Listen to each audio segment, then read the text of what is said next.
أنا أشياء هدول هاي نيرو يهاي مسبحي ينوح تاني كاهن هاوشا ما أنت خد علي يجو ما أنت أنا عيدا عن هيسن ودتك الشعب كيسكت الشريعة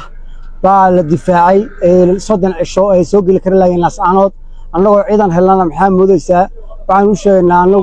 دراويش بانو هاي ودن كيدل كان ذاك دفاعي شريعة بانو هاي صومالي كلاجوين تسنة ما أنت ديار منهم أنا ودن كالبان تنليها dhulkaasaan la buruudnahay dal iyo dadba waxaanu nahay dadkii dalka u soo halgamay maantana waan u halgamaynaa oo kala go'aasaan u diidaynaa waxaan ku sheegaynaa ninka wiilka leeyahay Turkiga laga keenay ee caaro waxaan ku sheegay saraakiishii hore meesha mareen waad ka warhaysaa meeshan ha ku soo degdegin in badan baad joogtay wixii Ilaahay ka siiyay ka cuntay marka adiga lafahaga u turbaan ku leeyahay caare waxaan u sheegay hadii Ilaahay nuu roon yahay Djibouti wax kale uma jirtay Soomaaliya oo dhan bay duulimaad ku tahay dhibta ay ku hayso hadda waxaan ognahay baabuur inay soo rartay oo soo rartay hub iyo technico ee leedahay ay isku baabeen Soomaali meel ay joogaanba